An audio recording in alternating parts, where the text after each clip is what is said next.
কয়েকদিন ধরেই রাজ্যে গরমের অস্বস্তি বাড়ছে। বসন্তকাল হলেও আবহাওয়ায় সেই আরাম পর্যন্ত নেই, বরং ভ্যাপসা গরমে নাজেহাল বঙ্গবাসী। এর মধ্যেই আবার বৃষ্টির পূর্বাভাস দিল আলিপুর আবহাওয়া দপ্তর। তাদের মতে রবিবার থেকে বুধবার পর্যন্ত কলকাতা সহ দক্ষিণবঙ্গের একাধিক জেলায় বজ্রবিদ্যুৎ সহ হালকা থেকে মাঝারি বৃষ্টিপাত হতে পারে। আবহাওয়া দপ্তর জানিয়েছে, শনিবার থেকে দক্ষিণবঙ্গে আবহাওয়ার পরিবর্তন শুরু হতে পারে।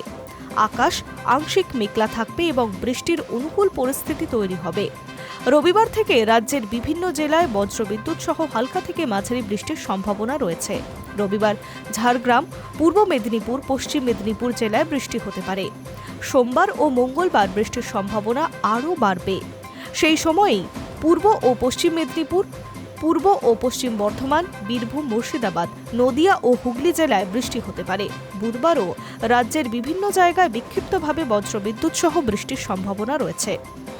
কলকাতায় বর্তমানে সর্বনিম্ন তাপমাত্রা 21.6 ডিগ্রি সেলসিয়াস। বৃহস্পতিবার শহরের সর্বোচ্চ তাপমাত্রা ছিল 32.6 ডিগ্রি সেলসিয়াস।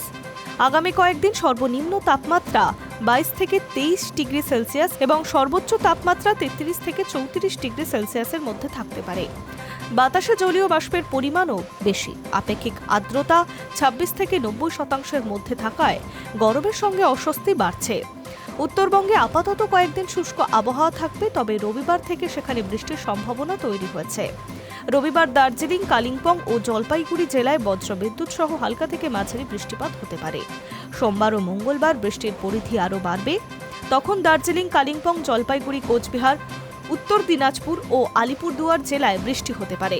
আবহাওয়াবিদরা জানিয়েছে, গাঙ্গেয় পশ্চিমবঙ্গ ও সংলগ্ন বাংলাদেশে একটি ঘূর্ণাবর্ত তৈরি হয়েছে। পাশাপাশি উত্তর পূর্ব বাংলাদেশেও আরেকটি ঘূর্ণাবর্ত সক্রিয় হয়েছে। এর সঙ্গে জম্মু কাশ্মীর সংলগ্ন এলাকায় পশ্চিমী ঝঞ্ঝা সক্রিয় হয়েছে এবং উত্তর ও পশ্চিম ভারতে আরও একটি পশ্চিমী ঝঞ্ঝার প্রবেশের সম্ভাবনা রয়েছে। এই কারণেই রাজ্যে বৃষ্টির পরিস্থিতি তৈরি হচ্ছে। Hi News network.